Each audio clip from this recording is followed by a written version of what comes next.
और पता है आपको तेल कितने रुपए लीटर मिलेगा? 15 रुपया, 10 रुपया। तुम्हारी भी वाह वाह और हमारी भी वाह वाह। नाराज होने की जरूरत नहीं है। हम दोनों क्यों परेशान है? क्योंकि अंतरात्मा अपनी सांसों से अलग है। तुम क्यों भिखमंगे रह गए? तुमको किसने रोका? उधर भाई की लुंगी फटी हुई F-18 खरीदता है वो। पाकिस्तान की आवाम से अपील करता हूं,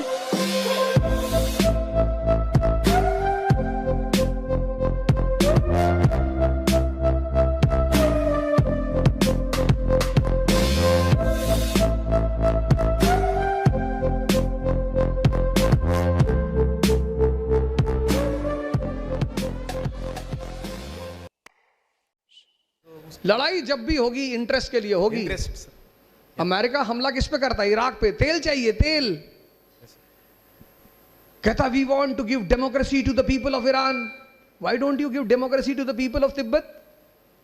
वहां के लोग भी तो परेशान है, लेकिन तिब्बत में तेल है ही नहीं। समझदार आदमी लड़ाई करेगा इंटरेस्ट के लिए, और इमेच्योर आदमी लड़ाई करेगा अपनी मूर्खता के लिए। लड़ाई तो करना है आपको। आपने रिक्शा ऑटो वाले से कहा खा लियो, उसने कहा नहीं खा ली। आपने गोली चला दी, मार दिया उसे। ये क्राइम है, आपको मौत की सजा होगी। उसने कहा मैं नहीं खा ली हूं। आप कैसे उसे गोली चला सकते हैं उसके ऊपर? तो फिर हम फौजें क्यों बनाते हैं? अब भारत से पड़ोसी मुल्क कौन है? पाकिस्तान। और पाकिस्तान हमारी कौन है? अंतरात्मा। और हम उसके कौन है? सांसें। हम दोनों क्यों परेशान है? क्योंकि अंतरात्मा अपनी सांसों से अलग है। वो हमारी अंतरात्मा क्यों है पाकिस्तान? क्योंकि उसका दरवाजा कहां खुलता है? ईरान में। और ईरान में क्या है? तेल। अगर पाकिस्तान हमारा दोस्त हो जाए, भाई बन जाए फिर से, तो तेल और नेचुरल गैस की पाइपलाइन सीधे हिंदुस्तान पहुंचेगी। और पता है आपको तेल कितने रुपए लीटर मिलेगा? 15 रुपया, 10 रुपया। जो इंपोर्ट चार्ज है, सर्विस चार्ज, ट्रांसपोर्टेशन, वो कट जाएगा पूरा। और अगर नेचुरल गैस हिंदुस्तान में आ गई ईरान से, तो सबसे बड़ी भारत की, उत्तर भारत की समस्या खत्म हो जाएगी। क्या? Power, electricity. और अगर पावर हमें मिल गई तो उसके बाद क्या होगा? इंडस्ट्रियलाइजेशन। आज उत्तर भारत में इंडस्ट्री नहीं है, बिना पावर के कहां लगाओगे फैक्ट्री? तो पाकिस्तान हमारी अंतरात्मा है, और हम कौन है? उसकी सांसें। कैसे? जितना भी वाटर रिसोर्स है पाकिस्तान का, रिवर सतलज, रिवर इंदस, वो सब हमारी एरिया से गुजरता है। हम रोक लें, खत्म। और जिस दिन मालिक ने चाहा और हम फिर से दोस्त बन गए, तो वो ऑडी में चलेंगे और हम BMW में चलेंगे, और मजा बहुत आएगा। और इंशाअल्लाह मालिक ने चाहा तो जरूर होगा। ऐसा नहीं है, हमेशा मूर्ख लोग ही नहीं रहते, कभी ना कभी रहम करेगा हम दोनों के ऊपर।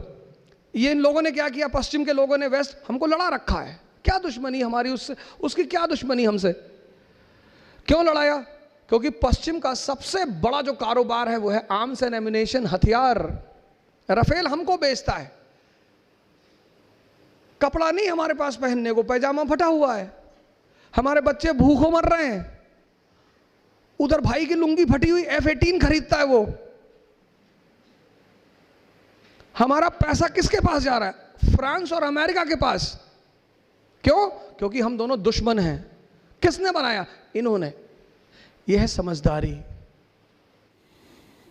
पाकिस्तान को, इजराइल को तो यहूदियों ने बनाया ही, पाकिस्तान को भी यहूदियों ने ही बनाया।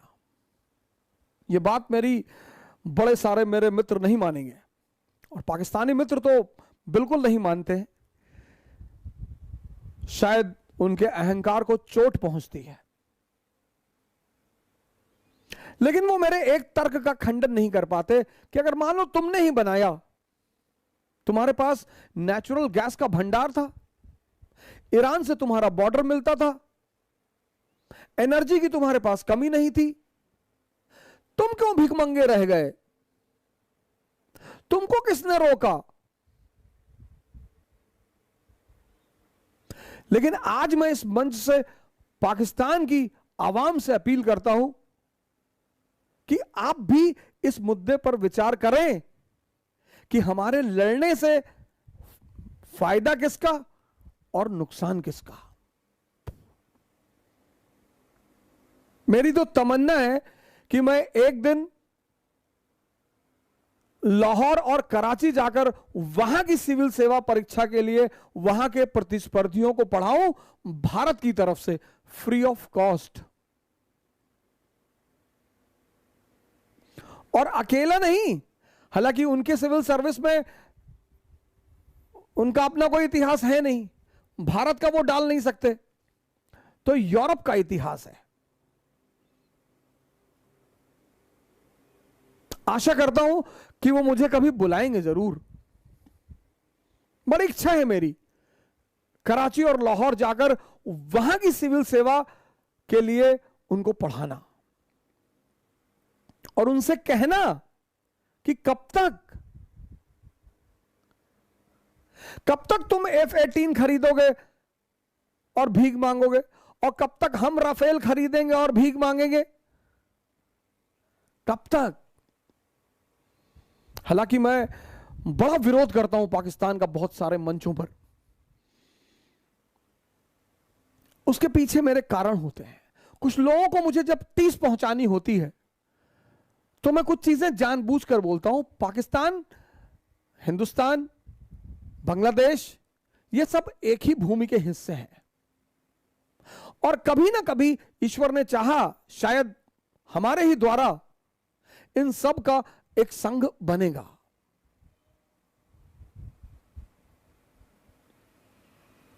क्योंकि युद्ध किसी भी समस्या का अस्थायी समाधान नहीं है।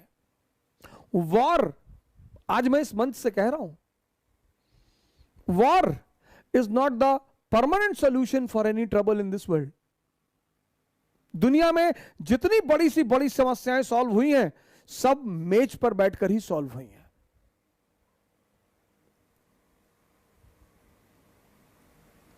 कब तक तुम F-18 पर बैठ के ईद का चांद देखोगे, और कब तक हम राफेल पे खड़े होके ड्रिप इरिगेशन करेंगे हिंदुस्तान में।